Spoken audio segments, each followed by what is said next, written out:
오늘은 종려 주일입니다. 영어로 팜 선데이라고 얘기하더라고요. 종려 주일이란 예수님께서 부활하신 전주일, 한 주 전에 시작됩니다. 이 한 주간을 고난주간이라고 얘기합니다. 예수님께서 십자가에 못 박히시기 전에 예루살렘에 들어오시는 것, 그 들어오실 때의 그 장면이 수없이 많은 군중들이 예수님이 들어오시는 것을 너무 열렬히 환영하는 그런 모습으로 가득하게 됩니다. 막 사람들이 너무 기쁜 거죠. 여러분, 사람들이 왜 기뻐했을까? 도대체 이 사람들이 뭘 한다고 기뻐했을까? 오늘날로 표현하자면 예수님 믿어서 너무 좋다는 사람들이 많은 거예요. 근데 뭐가 좋냐라고 물어보면 실제로 대답을 못해요. 아니면 기껏 해봐야 예수님 믿고 건강해졌습니다. 예수님 믿고 돈을 벌었습니다. 예수님 믿고 우리 가정이 평안해졌습니다. 오케이. 그게 틀린 말은 아니에요. 그러나 우리가 예수님을 믿는 목적은 그거는 아니에요. 목사님 무슨 그런 말 하세요? 그게 좋은 거 아닙니까? 예, 좋아요. 근데 만약에 여러분들 예수님 믿다가 집안이 안 편안해지면 어떡할 거예요? 이렇게 되는 거예요. 참. 내가 예수님 믿고 정말 잘해보려고 했는데 뭐 처음에 좀 되는 것 같더만 진짜 이것도 아니었네. 이렇게 되는 거고요. 예수님 믿고 사업이 잘 됐다는 사람들 많고요. 그런 간증소리는 많이 들어요. 예? 그렇죠? 그런데 여러분 사업이 안 되면 어떡할 거예요? 이게 나한테는 통하는 게 아닌가 보다. 사람들이 얼마나 얄팍한 줄 아세요? 전 여러분의 믿음의 분량을 한번 스스로 판단해 봤으면 좋겠다라는 생각이 들더라고요. 저도 마찬가지고요. 종려나무를 흔들었던 그 사람들이, 그렇게 열렬히 환호했던 그 사람들이 무슨 마음으로 흔들어졌는지를 여러분 알고 계시냐는 거예요. 그렇다면 이거를 반대로 오늘날 우리들이 하나님을 사랑해서 예배하고 그 다음에 예수님을 믿는다고 하는 우리들이 지금 이런 열정과 이러한 어떤 소망들이 과연 어디로부터 나왔는지에 대한 이유를 아냐 이거죠. 이거를 모르면 믿음이 항상 오르락내락하는 거예요. 감정도 넘어서지 못하는 거죠. 여러분 그거 아십니까? 믿음이라는 것은요, 우리의 이모션, 정말 감정보다 더 높은 곳에 있는 거예요. 아멘? 이게 얼마나 중요한지 몰라요. 근데 항상 이 감정선에서 믿음을 밑에 깔고 있는 사람들은요, 감정의 기복에 의해서 믿음이 좌지우지되는 거예요. 저도 사실 감정적인 존재잖아요. 사람이기 때문에. 그래서 내가 감정이 안 좋을 때, 내가 좀 우울할 때, 내가 침울할 때 왜 없겠어요? 하지만 그것이 내 믿음에 영향을 주진 않아요. 그냥 슬픔은 슬픈 거고 힘듦은 힘든 거고 기쁨은 기쁜 거지. 여러분 만약에 여러분 중에 누구라도, 우리 중에 누구라도 내 감정 때문에 믿음이 흔들린다? 그러면은 처음부터 그 믿음은 문제가 있던 거예요. 그냥 감정이 어려우면 그게 힘든 거지. 그리고 경제적으로 힘들면 그냥 그게 힘든 거지. 그것 때문에 내가 믿음의 잣대와 기준을 막 매일마다 바꾼다? 이것이 온전한 믿음은 아니에요. 그런데 수천 년 전에 이스라엘 백성들이 예수님이 예루살렘에 들어오신다는 그 하나 때문에 왜 얘네들이 이렇게 열광을 했을까? 제가 왜 얘네들이라고 얘기했냐면 사실 기분 나빠요. 물론 저 또한 거기 있었으면 그랬을 수도 있었겠죠. 근데 이분들이 왜 그렇게 좋아했을까? 예수님 들어오시는데. 너무 좋은 이유가 예수님이 어때요? 너무 유명한 분이에요. 가는 곳마다 안진뱅이가 일어나지요.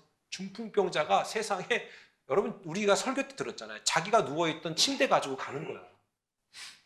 들어올 때는 천장 뚫고 들어왔는데 얘가 나갈 때는 걸어 나가네. 얼마나 당황스러워요. 그리고 앞을 못 보던 사람이 눈을 보는 거예요. 여러분 평생 못 봤던 사람이 보잖아요. 그러면 이게 협응이 안 돼요. 눈을 뜨자마자 보기 때문에 신기해서 걸어갈 수 없어요. 왜? 평생 못 봤기 때문에. 그 개념이 없는 거예요. 제가 말씀드렸죠, 예전에. 요 밑에 턱도 못 내려가요. 수술을 시켰잖아요. 그래갖고 못 보던 사람이 실명 어, 평생 못 보던 사람이 뭐 이식 받아가지고 눈을 보게 됐다? 그럼 그 사람이 그 즉시 그걸 보면서 뛰고 걷고 못합니다. 적응이 안 돼요. 처음엔. 그런데 곧바로 적응하고 뛰고 자기가 간증하고 심지어 죽은 사람까지 살리셨어요. 여러분 생각해 보세요. 그러면 그분 좀 따라다니면 괜찮을 것 같지 않아요? 예? 우리 지금 큐티 열심히 하고 계시죠? 아멘? 롯이 건질 게 있으니까 아브라함 따라간 거예요. 무슨 믿음 갖고 따라간 거 아니에요. 그런 사람들은 항상 뭔가를 선택할 때 계산이 빨라요. 여러분 계산 빠르면요. 믿음은 빨리 못 가요. 아브라함은 그건 없었어요. 그런데 나름 계산하는 것 때문에 이 사람들이 종려나무 가지를 흔들어댄 거예요. 당시 이스라엘은요. 주권이 없는 나라예요. 로마의 완전 속국이며 지중해 연안 전체를 로마가 석권하고 있을 그때에 어찌할 수 없는 상황. 나라의 주권을 빼앗기면요. 여러분 얼마나 사람들이 비참해지는 줄 아세요? 그나마 대한민국이 그 정도 사니까 우리가 여기 있을 때 나 한국 사람이라고 얘기할 수 있는 거예요. 한국이 진짜 찢어지게 가난한 나라. 그런데 그렇게 가난한 나라였어요. 근데 OECD 국가에서 유일하게 원조를 받다가 어느 나라를 원조해주는 나라가 된 건 세계 역사의 최초예요. 그런 경우라면 예수님 믿고 잘 산 나라가 대표적인 나라 한국이에요. 대표적인 나라 한국. 여러분 근데요. 주권을 완전히 빼앗긴 이 이스라엘 백성들이 항상 눌려 있는 거예요. 항상 억압되어 있는 거예요. 그러니 어떻게 했어요? 이런 능력의 분을 맛보니까 대단하다 이분 정말 야 우리 뭔가 좀 되겠다라는 마음이 생긴 거예요. 하나님의 나라? 그런 거 몰라요 이 사람들. 예수님? 그런 거 몰라요. 저분 뭔가 대단하대. 저분이 가는 곳마다 기적이 일어나는 거야. 발달하지 못했던 나라이기 때문에 발달하지 못했던 시기였기 때문에 어때요? 그러한 그 표면에 보이는 그 능력의 모습들이 얼마나 기가 찼겠냐고요. 여러분 지금도 그런데 우리 어렸을 때 유리겔라 아시죠? 그런 게 있었어요. 초능력자. 30대는 잘 몰라. 40대부터 아는 건데 숟가락 막 휘고 막 그랬단 말이야. 그리고 막 또 휘어 막 다 짜고 치는 건데. 그리고 또 어떤 사람 또 그걸 또 간증해 막 휘었다고 막. 사탄은 그보다 더한 것도 알 수 있어요. 그게 적당한 속임수와 추리가 그 다음에 짜고 치는 것도 있고 또 어둠의 세력의 역사도 있어요. 자, 중요한 건 그게 아니라 어때요? 그거 하나만 봐도 얼마나 사람들이 야 유리겔라 대단하다. 그런데 그 당시 예수님 시대는 어떻겠냐고요. 그것 자체가 엄청나게 보여요. 9절에 보니까 난리 났습니다. 회중들이 앞에서 가고 뒤에서 따르는 무리가 소리 높여 이르되 호산나 다윗의 자손이여 찬송하리로다. 난리 난 거야. 호산나 다윗의 자손이 찬송하리로다. 다윗의 자손이다. 왕권을 계승받았다. 엄청난 혈통이다라는 얘기를 하고 있는 거예요. 이분들이 여기서 지금 자기 마음이 노출된 거예요. 왕의 계보가 있대. 그럼 우리는 정치적으로 이제 자유케 될 거야. 이분 더군다나 하시는 일을 보니까 대단해. 병을 낫게 하고 세상에 물 위를 걸었대. 이보다 초능력이 어디 있어? 얼마 전 영국 템즈강에서 그거 시연했잖아요. 누가 걷는 거 밑에다가 깔아놓고 트릭해가지고 사람들 그거 보면서 얼마나 난리 났어요. 여러분 예수님은 그런 트릭이 아니라 속임수가 아니라 실제로 걸었어요. 그러면 그 당시만 해도 이 예수님의 지명도는 엄청난 거예요. 여러분 그때 당시 그 우물가에서 여성분들이 얘기하는 것은요 지금의 인터넷 속도보다 더 빨라요. 엄청나게 빠르게 전파된단 말이죠. 그럼 어떻습니까? 그런 소식을 들을 때 사람들이 난리가 난 거죠. 야 이제 우리도 이 엄청난 속박으로부터 자유케 될 수 있겠구나. 예수님이 태어날 당시 여러분 구약과 신약의 중간 400년이 있는데 이건 암흑의 시대예요. 아무런 예언도 없고 인도함도 없고 리더도 없다. 아주 난리가 난 거죠. 그러니 그런 예수님이 오신다? 이거는 흥분하지 않을 일이 없는 거예요. 당연히 흥분해야 될 일이다. 그런데 여러분, 이런 소문, 이런 역사, 이런 모든 것들을 뒤집는 사건이 한 번 그 전에 발생하게 됩니다. 그게 뭡니까? 바로 종려나무 가지를 흔들었던 일은 이날이 처음이 아니었다는 겁니다. 이미 예수님이 태어나시기 전에 주전 166년 전에 그 당시에도 주변 국가가 이스라엘 민족을 꽉 억압하고 있었어요. 특별히 시리아가 정말 힘들게 만들고 있었는데 성경에서는 아람 국가라고 얘기하잖아요. 그렇죠? 우리 나아만 장군 얘기하는 거. 그 당시 그 유대의 봉기가 막 일어났어요. 우리로 얘기하면 독립운동이 일어났단 말이에요. 그 당시 마카비라는 사람이 이끄는 독립군 조직이 있었는데 이 사람들이 시리아 군인들하고 싸워갖고 대승을 합니다. 그러니까 사람들이 어때요? 너무 기쁜 거예요. 근데 그 마카비가 이끄는 그 군인들 정식 군인도 아니잖아요. 게릴라들이죠. 그들이 예루살렘에 들어온다는 얘기를 듣고 이 사람들이 너무 좋아가지고 종려나무 가지를 냅다 흔들어댑니다. 또 그러니까 예수님보다 앞서서 종려나무 가지를 맛보신 분이 마카비라는 사람. 이제 이해하시겠어요?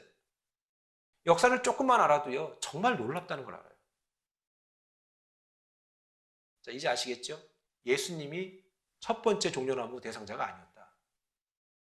이미 그 전에 정치적으로 자기들을 자유케 해줄 거라고 믿어 의심치 아니었던 그 마카비를 중심으로 한 여러 일당들이 있었다. 근데 그 사람들한테도 종려나무 가지를 흔들었다. 근데 오늘 종려나무를 또 흔드네? 왜 흔들었을까요? 이분의 혈통은 다윗의 자손이래. 왜냐하면 유대인들에게 있어서 다윗은 그 전에도 없고 그 이후에도 없던 엄청난 영향력이었거든요. 오죽하면 여러분 이스라엘 국기가 다윗의 별이에요. 그게 다윗을 나타내는 상징하는 거예요. 다윗의 왕조를 상징하는. 이 영광을 우린 다시는 빼앗기지 않겠다라는 그 각오 때문에 이스라엘 국기에다 확 박아버린 거예요. 좀 고차원적인 얘기를 합시다. 새겨놓은 것이죠. 그런데 이번에 두 번째 예수님이 오신다는 소리를 듣고 그전과 똑같은 마음으로 대하는 거예요. 하나님의 나라 관심 없어. 예수님이 우리에게 주신 그 복음의 메시지 관심 없어. 그저 이분이 대단한 것 같고 우리 아버지 세대에서 166년 전에 한 번 뒤흔들었거든. 근데 그분은 망가졌대. 그러면 이번에 좀 한번 기대해보자. 이번만큼은 좀 기대해보자. 그 마음으로 흔들어댄 거예요. 여러분, 그러니 주님이 어떤 마음이었겠어요? 입성하실 때 그 마음 이해하세요? 여러분 잘 보세요. 예수님이 나귀를 타고 들어오세요. 그분의 마음이 어땠을까? 사람들은 막 난리가 났어. 막 열렬히 환호해. 막 예수님 최고라고. 그 최고라는 그 의식 가운데는 뭐가 깔려 있는 거예요? 아까 영상에도 보셨듯이 우리나라와 민족을 이 주변의 열강들로부터 자유케 해줄 수 있는 정치적인 메시아다. 여러분, 제가 지금 설교하고 있는데 이 복음이 들리세요? 저는 저와 여러분이 이 말씀 안에 우리가 예수님을 만났는데 그분은 여러분의 팔자를 고쳐주실 분이 아니라는 걸 아셔야 돼요. 그분은 여러분의 그 약한 그 몸뚱아리를 매일마다 건강하게 만드실 분이 아니라는 걸 알아야 된다는 거예요. 목사님 무슨 그런 소망 없는 설교를 하십니까? 그럼 내가 예수님 왜 믿어요? 예, 그게 펄페스, 목적은 아니에요. 여전히 아플 수 있고요. 여전히 병들 수 있고요. 여전히 가난할 수 있어요. 그럼 이쯤 되면은 이거 예수 믿어봐야 좋은 게 없구나. 기억하세요. 여러분이 죽고 난 다음에 영원한 생명이 보장받는 것보다 더 가치 있는 게 어디 있어요? 우리의 생이 이쯤이면, 이뿐이면, 우리가 이 땅에서 살아있는 것이 전부라면은 부활 소망을 기대할 필요도 없고 예수님을 믿을 필요도 없어요. 그냥 여기서 한 번 왔다가 한 번 갈 인생 화끈하게 살다 가야지. 그렇잖아요. 그거밖에 없어요. 그러니까 우리끼리 한번 상상 한번 해볼까요? 자, 여러분, 우리가 죽고 나서 그냥 아무것도 아닌 거예요. 만약에 집사님, 어느 날 우리가 다 죽을 거 아니에요. 내가 먼저 갈까요? 집사님 먼저 갈까요? 아무도 몰라요. 그건. 제가 장례를 치러드릴 수 있을까요? 제 장례를 치러주실까요? 아무도 몰라요. 네? 제가 예전에 우리 이장로님께 그런 얘기를 했어요. 정말 장로님 장례를 제가 치료 드릴 수 있으면 좋겠다고. 정상적이라면 그렇게 가는 게 맞겠지만 그거 누가 그걸 장담할 수 있겠어요? 못해요. 말씀드렸잖아요. 40대 50대 아버지들은요 알타가 가지 않으실 거예요. 한 방에 가는 거예요. 몸 관리를 잘 하세요. 뭐 제가 이런 말을 할 만한 자격은 안 된다는 걸 제가 알아요. 네. 저도 이렇게 관리를 잘하는 그게 안 되거든요. 이게 자기 몸 관리는 되게 셀피시해야 되더라고요. 남편이 뭘 먹든 말든 상관을 좀 안 해야 되더라고요. 근데 그게 안 되잖아, 우리가. 너무 마음이 좋으니까. 그렇잖아요? 이 사람들에게 있어서 예수님은요, 그냥 그저 그런 대상밖에 안 됐던 거예요. 이제 아시겠죠? 그러니까 나중에 처음에 열렬히 환영하고 환호했던 그 고백들이 나중엔 예수를 십자가에 못 박으라 그러잖아요. 그 입이 남의 입이 아니고 다른 입이 아니라 그 전에 열렬히 환영했던 입이고 예수님이 내 인생의 최고라고 했던 사람들의 고백이었는데 어느 날 이렇게 바뀌어버렸냔 말이에요. 종려 넘어가지 막 냅다 흔들면서 정말 엄청난 쇼를 한 거예요. 물론 그들은 진지했죠. 저분은 우리를 이 지중해안을 지금 총장악하고 있는 이 정권으로부터 우리를 해방시켜 줄 거야. 여러분 예수님 왜 믿으십니까? 한 번 더 깊이 있게 고민해 보세요. 여러분이 어떤 목적이 복음적인 게 아니라면 올해는 못 갈 거예요. 결국은 무너질 거예요. 왜요? 그것을 기대하고서는 어떤 것도 맺을 수 없기 때문에. 어떤 열매도 맺을 수 없기 때문에. 그러나 내가 예수님 믿는 이유와 목적이 내게 영원한 생명을 주실 분이 그분이고 우리가 어쩌다가 온 게 아니라 하나님의 목적을 따라왔고 우리가 어느 날 어느 시기에 각자 다른 방향으로 가게 되겠지만 그 시간 이후의 시간들이 우리에게 반드시 존재한다는 걸 믿기 때문에 이해를 돕기 위해서는 한 가지 말씀을 드릴게요. 난 우주가 끝이 없는 게 아직도 이해가 안 돼요. 여러분 이해가 되세요 그게? 근데 그런 생각은 하세요? 아니, 잘 생각해봐요 젊은이. 응? 우주가 끝이 없어요. 아니 난 그걸로 답이 끝났다고 생각해 이미. 뭔가 좀 끝을 봐야 나 죽으면 그냥 먼지가 될 거다 이렇게 얘기하잖아요.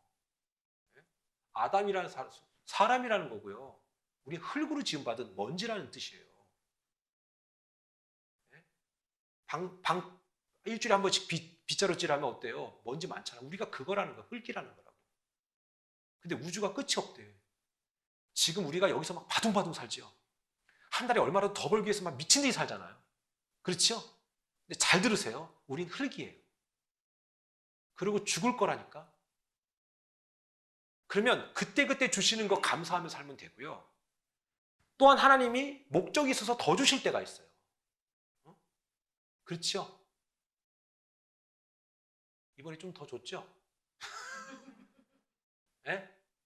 여러분 자신을 위해서 주신 게 아니에요.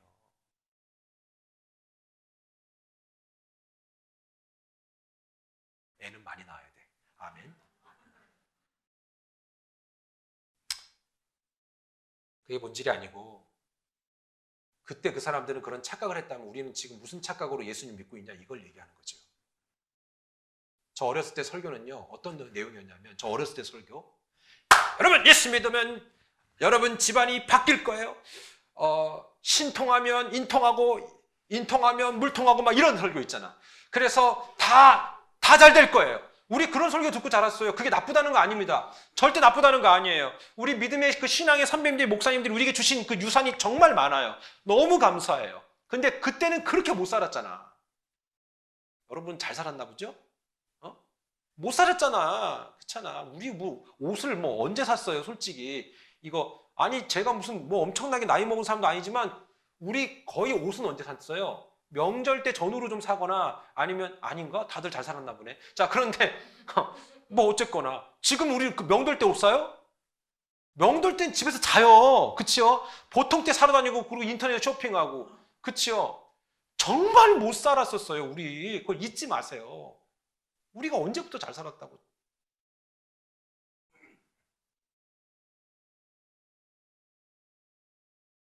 제가 이 얘기를 왜 해요, 근데?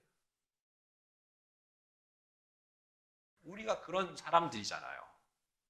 근데 우리 어렸을 때는 그게 통했어요. 그게 맞았고요. 그리고 하나님이 너무 우리가 가난하니까 현실의 복을 주셨어요. 자, 그런데 보세요. 예수님을 똑바로 믿으니까 사람이 긍정적이 되잖아요. 사람이 표정이 바뀐다니까. 그래서 여러분 잘 보세요. 여러분의 믿음의 기준을 누가 정하는 줄 아세요? 여러분이 아니에요. 남이 정해줘요. 내가 하나님의 은혜 가운데 들어가는 순간에 표정이 바뀌어요. 그러면서 옆 사람이 안다니까. 요즘에 좀 달라 보인다고 그래요. 근데 요즘에 왜 이렇게 얼굴이 썩었어? 그러면 뭐예요? 지금 내가 영적으로 건강하지 않다는 거예요. 물론 힘들 때요. 이게 이렇게 이렇게 찌그러질 수 있어요. 진짜 행주 짜는 것 마냥. 그런데 그러더라도 아버지 감사합니다. 제가 우리 집사님들께 그런 얘기 간혹 하잖아요. 아유, 저 같은 것을 이렇게 챙겨줘서 감사하다고. 제가 그냥 이 립 서비스가 아니에요. 저 같은 게 뭐라고? 나 같은 게 뭐라고? 하나님의 은혜를 내가 말할 수 있고 나눌 수 있다는 게 얼마나 감사한지 모르겠고요.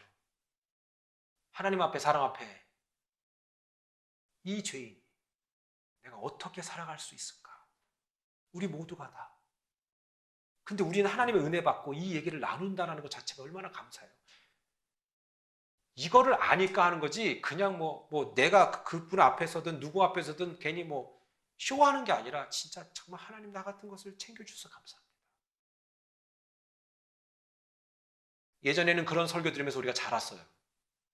그리고 진짜 예수님 믿고 표정 바뀌고 삶이 적극적으로 되면서 여러분 표정 바뀌고 사람이 적극적이 되잖아요. 뭐가 모이는 줄 아세요? 돈이 모여요. 뭘 아셔야 돼요. 표정 바뀌고 사람이 적극적이 되면 돈이 모여요. 맞죠, 집사님? 예. 그럼요. 아닌 척하면 안 되지. 여러분, 그런데 그게 우리 인생의 목적은 아니라는 거예요. 하나님이 주신 잠깐의 이벤트지요. 이거를 모르니까 사람들이 내 믿음이 자꾸 주변의 환경에 의해서 자꾸 맨날 요동치는 거예요. 몸이 너무 아파서 병에 걸렸어. 그럴 수도 있어요. 괜찮아요. 여러분, 예수님이 그 당시 치료해줬던 사람들 있죠? 예? 안진뱅이, 중풍병자, 그 다음에 죽었다 살아난 나사로. 지금 다 살아계세요? 한 분도 안 살아계세요. 다 돌아가셨어요. 주님 외에는 다 죽었단 말이에요. 뭘 얘기하는지 아세요? 결국 다 죽을 존재라고, 우리는. 근데 그게 끝이 아니라고. 이거를 모르니까 사람들이 살아가는 것 때문에 맨날 오늘은 얼마 벌었느니 뭐 했느니. 여러분 그거 아십니까? 말씀드렸죠? 자식 하나당 맨하탄 빌딩 한 채라고. 예? 말씀드렸잖아요. 맨하탄 빌딩 한 채랑 여러분 자식이랑 바꿀 거예요? 바꿀 수도 있는 사람 있나? 그러니까 얼마나 감사한 겁니까? 그리고 여러분 보세요. 지금 우리가 건강하다는 거. 내가 이번 달에는 1,000불을 벌었다면, 이번 달에는 2,000불을 벌었다면, 그게 우리의 수입이 아니에요, 여러분. 여러분 건강하면 돈 번 거잖아요. 그리고 사지 멀쩡해서 걸어 다닐 수 있고, 내가 뭔가 감당할 수 있다는 거. 여러분, 얼마나 감사해요. 얼마나 감사해요. 생각만 조금만 바꾸면요. 감사할 것 천지예요. 제가 보니까 돈은 번 대로 쓰더라고. 그쵸? 여러분, 예전에 얼마 벌었어요? 한국에 있을 때. 100만 원이나 벌었어요? 우리가? 제 얘기 하는 거예요. 예를 들자면. 근데 여긴 더 벌죠. 인컴이 늘면 어때요? 지출도 늘어요. 신기하다니까. 그러면서 우리는 늘 힘들다고 얘기해요. 사람은 끝이 없어요. 끝이 없어요. 저와 여러분이 매달 10만 불씩 번들 그게 여유 있는 삶이 될 것 같으세요? 그만큼 또 쓰게 돼 있어요. 결국은 내 생각이다. 문제는 뭐냐? 그때나 지금이나 사람들이 그런 생각 못하고 그저 예수님 환영하고, 지금으로 얘기하면 우리가 예수 믿는 목적과 이유가 온전하지 못했다는 거예요. 여러분 예수님 믿으면서 전 얼마나 기쁘고 감사한지 몰라요. 이 기쁘고 감사한 이유가 내 지금 현실의 모든 문제가 내게 없기 때문이 아니에요. 그것 때문에 내가 기쁘고 그게 주저앉으면 그게 슬프고, 그러면 내 믿음은 도대체 무엇이냐 이거죠.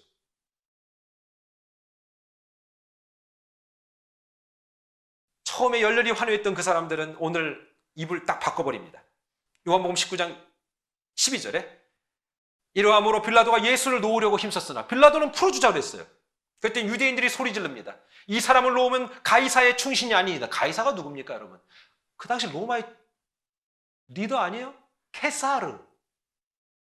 역사를 좀만 알면요, 예수님 안 믿을 수 없다 그랬잖아요. 그러니까 제가 1부 때도 얘기했는데 예수님을 믿는 방법은 둘 중에 하나예요. 진짜 무식하거나 진짜 똑똑하거나. 중간 사람들 예수 못 믿어요. 무식하지도 않고 똑똑하지도 않은 사람들. 이건 정말 복음이에요, 여러분. 여러분 어디에 속해요? 저는 무식한 데 속하거든요. 이 역사를 알면요, 이거 무서워요. 이 역사적 증언들인 거예요. 가이사, 케사르. 지금요, 뭐 빌립보니 뭐니, 뭐 가이사니 다 거기 다 지명도 다 있어요.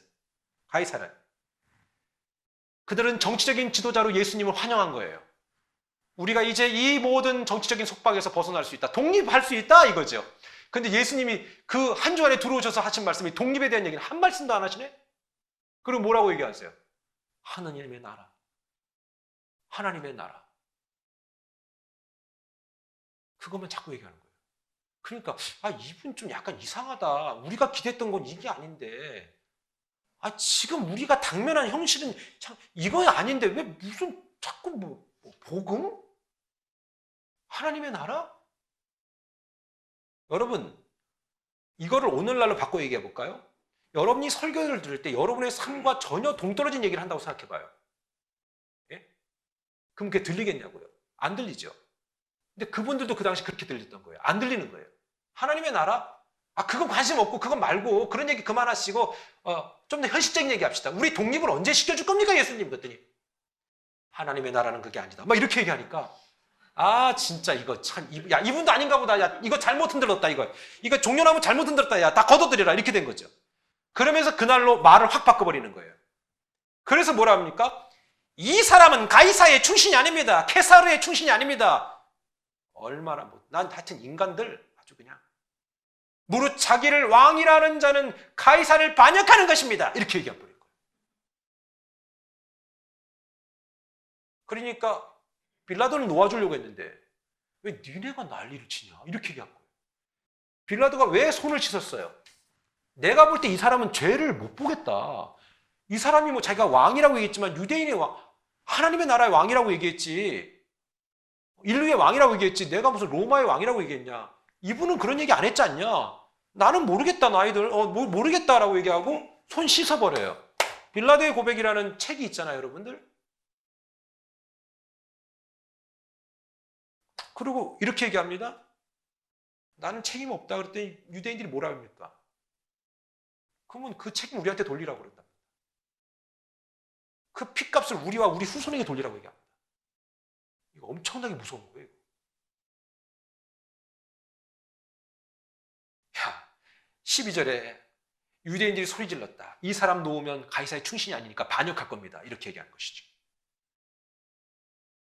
그러면서 15절로 16절에 요한복음 19장 그들이 소리를 지르되 없이 하소서 없이 하소서 그를 십자가에 못 박게 하소서. 그렇게 열렬히 환영했으면서 난 예수님이 제일 좋아요. 난 예수님 없으면 못 살아요 라고 얘기했으면서 그 고백은 순간에 사라져버립니다. 성경을 볼 때마다 느끼지만 당시 그들의 외침과 환호성이 그렇게 좋게 들리지 않았을 것 같아요. 예수님이 예루살렘에 나귀 타고 오실 때, 여러분 나귀는요 성이 타면 다리가 달랑말랑 하거든요. 보면 정말 안쓰러워 보이죠. 그리고 예수님이 타신 나귀는 또 새끼 나귀예요. 다리가 더 짧았겠죠. 아마 예수님이 살짝 다리를 들었어야 될지도 모르겠어요. 믿음도 없고 하나님의 마음과 꿈도 없고 오직 감정만 있고. 여러분 요즘에 여러분 자신 한번 생각해 보시면 어떨까요? 제 자신도 한번 돌아볼게요. 믿음은 없고 감정만 남아있다면 그 감정 때문에 매일 슬픈 거예요. 매일 어렵고 매일 짜증나는 거예요. 그리고 집에 들어가서 딱 남편을 보면 남편이 무슨 말을 하겠어요? 너는 왜 나만 보면 짜증내냐? 또 그런 마음으로 아내를 보면 왜 오늘 뭐 내가 잘못했어? 아니야. 그게 관계가 안 좋아지는 거예요. 애들 보면 말이죠. 애들한테 이 새끼야, 너는 맨날 막 게임만 하고 있어. 내가 감정이 이게 해결이 안 되니까 자꾸 애들한테 풀어버리는 거죠.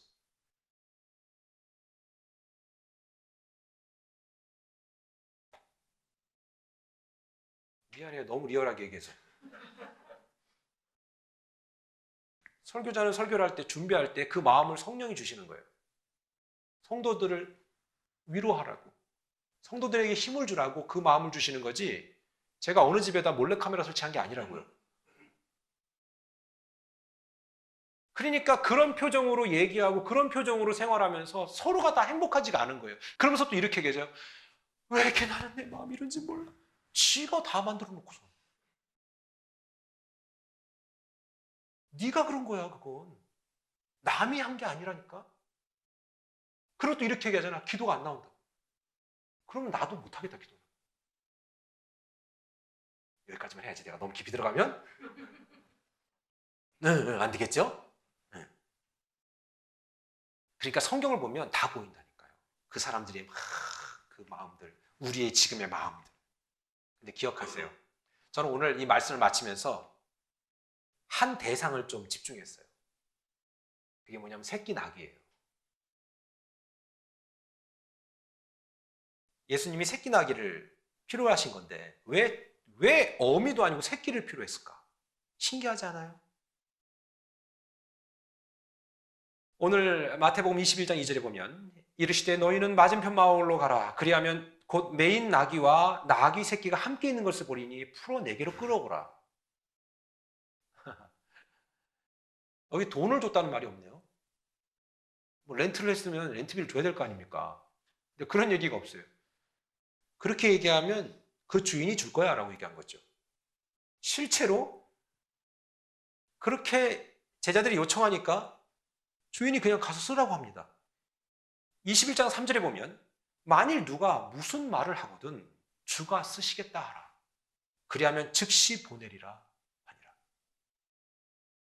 이 앞뒤 안 맞는 얘기 같지 않아요? 근데 마치 뭐에 홀린 사람들 마냥 주님이 쓰시겠다고 하면 내어줄 거다 이렇게 얘기한 거예요. 근데 실제로 그런 일이 일어난 거죠.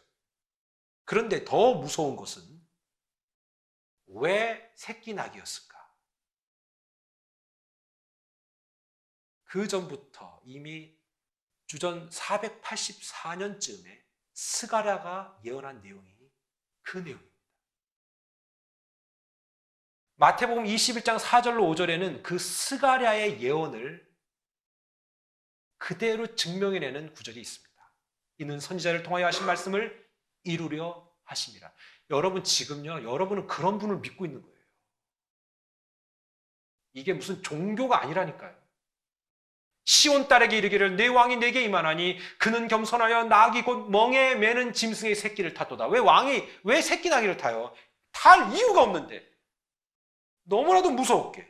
실제로 스가랴서 9장 9절을 찾아보니까 수백 년 전의 예언이 400년이 훨씬 지난 그 예언이 시온에 따라 크게 기뻐할지어다 예루살렘에 따라 즐거이 부를지어다 보라 내 왕이 내게 임하시나니 그는 공의로우시며 구원을 베푸시며 겸손하여서 나귀를 타시나니 겸손하다는 나귀 타신다. 나귀의 작은 것 곧 나귀 새끼니라.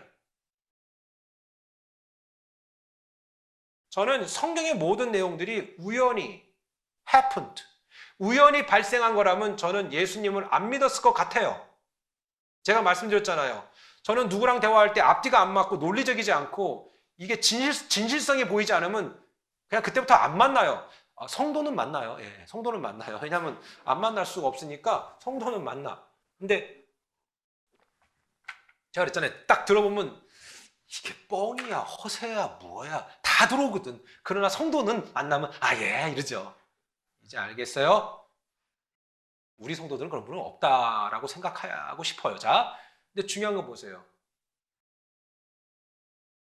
저도 그런 의심이 많은 사람이기 때문에 성경이 앞뒤가 안 맞거나 이 예언이, 여러분 그거 아세요? 몇 주 전에 성경 사본 또 발견된 거? 이스라엘에서? 우리가 뭔가를 진행을 볼 때 이 앞뒤가 다 맞아야 되잖아요. 근데 이번에 이스라엘에서 발견됐잖아요. 엄청나게 오래된 사본인데 이거 이제 연구 들어가는 거예요. 연구더라고. 지금까지 왜 그게 안 발견됐냐면 로프를 타고 쭉 내려가서 절벽에 있는 굴 속에 있는 거래. 그러니 이걸 누가 알아? 근데 이걸 발견했잖아요. 물론 처음에 성경 사본도요. 어디서 발견됐는지 아시죠? 목동이 양을 치다가 양을 잃어버렸는데 양타자로 돌아다니다가 저 굴이 하나 조그만 굴이 있는데 굴도 아니죠. 구멍이 있는데 설마 절이 들어갔을까 싶어서 돌멩이를 던진 거예요. 근데 그 구멍에 얼마나 그 목동이 돌을 잘 던졌겠어. 걔가 뭘 해? 그게 뭐 유튜브를 봐. 걔가 뭘 해? 그러니까 맨날 옆에 있는 돌 갖고 이거나 했을 거 아니야, 이거. 기가 차게 맞히지. 다윗이 그래서 이걸 잘 돌렸던 거예요. 뭘 해, 그분이 뭐. 신문을 봤어? 다윗이? 맨날 이것만 한 거지, 그냥. 근데 그날도 그 목동이 이렇게 탁 던졌는데 글이 똑 들어갔는데 쨍그랑하고 깨진 거예요. 그 깨진 항아리에서 파피루스, 두루마리 성경 알죠? 파피루스가 뭔지 아세요? 갈대잖아요. 갈대 옛날 종이가 없을 때니까 갈대를 다 펴가지고 쫙 펴놓은 거에 말아놓은 그 두루마리 성경이 거기서 발견됐잖아요. 근데 여러분 보세요. 이번에 또 발견됐어요. 놀라운 건요. 계속 사본이 발견되는데도요. 토시 하나 안 틀려요. 여러분 그게 가능하다고 생각하세요? 지금이야 카피 하나 할 수 있지. 옛날에 서기관들이 뭐 하는 줄 아세요? 냅다 그것만 필사하는 거예요. 그럼 앞에서 불러준다니까 거의 외워요. 하나님의 말씀을 보존하시는 그 능력은 하나님이 갖고 있는 건데 오늘 예수님이 나시기 전에 이미 수백 년 전에 스가랴 선지자의 입을 통해서 얘기한 이 메시지 그냥 나기도 아니고 새끼 나기를 탈 것이라는 그 메시지 대단한 거 아닙니까? 저는 처음에요. 이게 우연의 일치라고 생각했어요. 제가 의심이 많잖아요. 의심이 엄청 많거든요. 문학적 장르에서 가져오는 의도적 진행이다 막 이런 얘기하고 막 그랬다고요. 근데 그걸 저만 얘기한 게 아니라 자유주의 신학자들이 많이 그렇게 얘기해 왔어요. 그러니까 제가 만약에 은혜 못 받았으면 그 예수님을 반대하는 그런 사람 중에 하나가 됐을 것 같아요.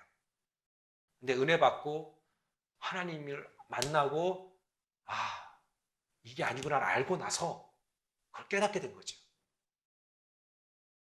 여러분, 그래서 예수님의 존재를 부인하다가 다시 믿었던 사람들 많아요. 똑똑한 사람들 중에서. 저는 여러분들은 이미 알고 계신다는 것이 얼마나 복된 거고 여러분이 그 알미 여러분으로 끝나지 아니하고 여러분의 자녀들에게도 흘러갈 수 있게 되기를 주님을 축원합니다. 여러분, 예수 그리스도는 단순히 우리의 현실을 도피하는 탈출구가 아닙니다. 우리의 영원한 생명을 주신 우리에게 생명 주신 분이에요. 그러나 오늘 보니까 나귀 새끼는 그런 거를 인식하고 할 만한 존재가 못 됩니다.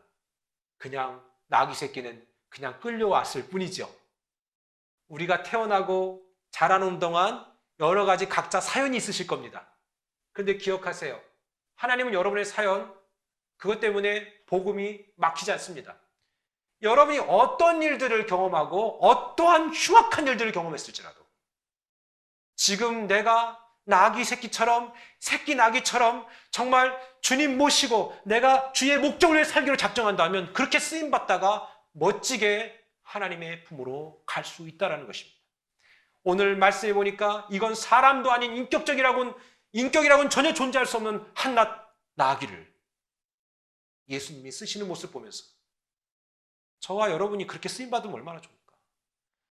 여러분 정말 글쎄요, 제가 이렇게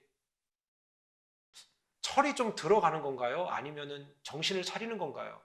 요즘에 자꾸 아침에 일어나면 생각나는 게 있어요. 이제 얼마 남지 않았다. 저보다 연로하신 분들은 에이구 참 뭐 저기 한창인 걸 이렇게 얘기할지 모르겠지만 그거 누가 장담해요? 또 하나 시간이 많이 지났잖아요. 우리 집사님들 보니까 결혼한 지 십몇 년 됐대. 15년, 16년, 17년, 18년, 20년을 향해서 가는 분들 계시잖아요. 네? 어느새 그렇게 돼버렸잖아요. 우리가 어떻게 이렇게 돼버렸냐. 애는 벌써 커버리고 말이지. 여러분, 그토록 열광했던 백성들과 다르게 조용히 부름받았던 나귀가 있었다는 거죠. 오늘 누가복음 19장 30절 한번 보면 이르시되 너희는 맞은편 마을로 가라. 그리하면 아직 아무도 타보지 않은 나귀 새끼가 매어 있는 것을 보리니 풀어 끌고 오라.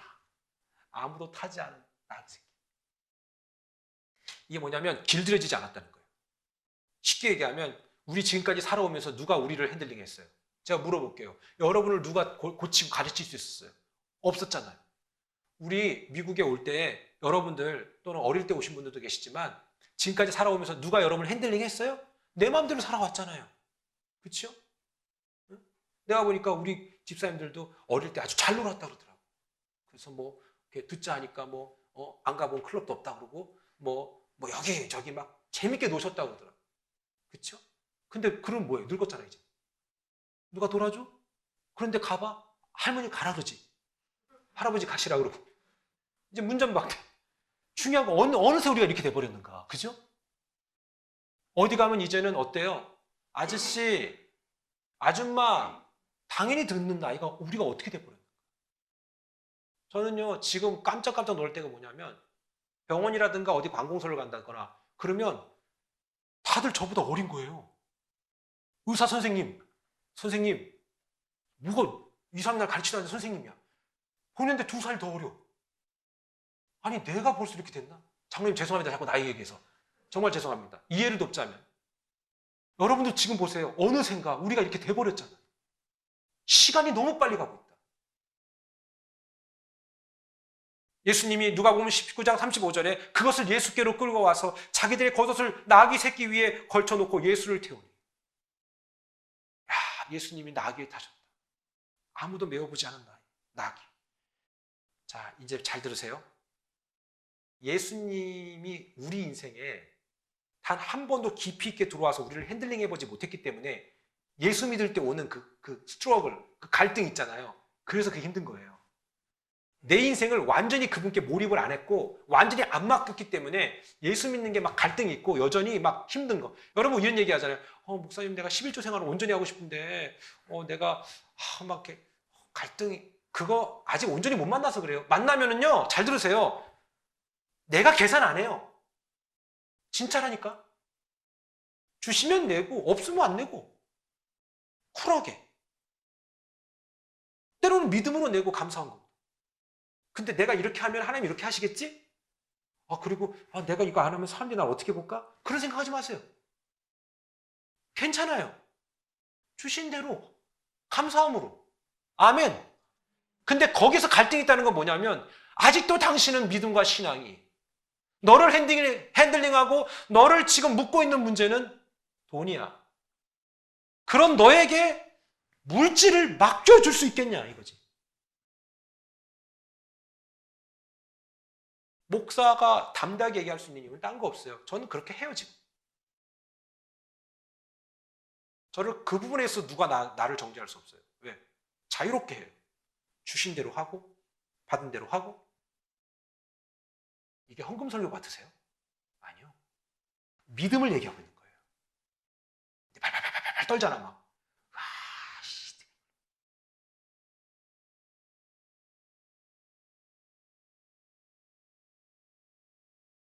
그러면 딴 거 없어요. What would Jesus do? What would God do? 하나님이라면 너를 복주겠니? 이거예요. 저는 그래서 그렇게 얘기해요. 하나님, 내가 할 수 있는 최선을 다할 테니까 알아서 해주십시오.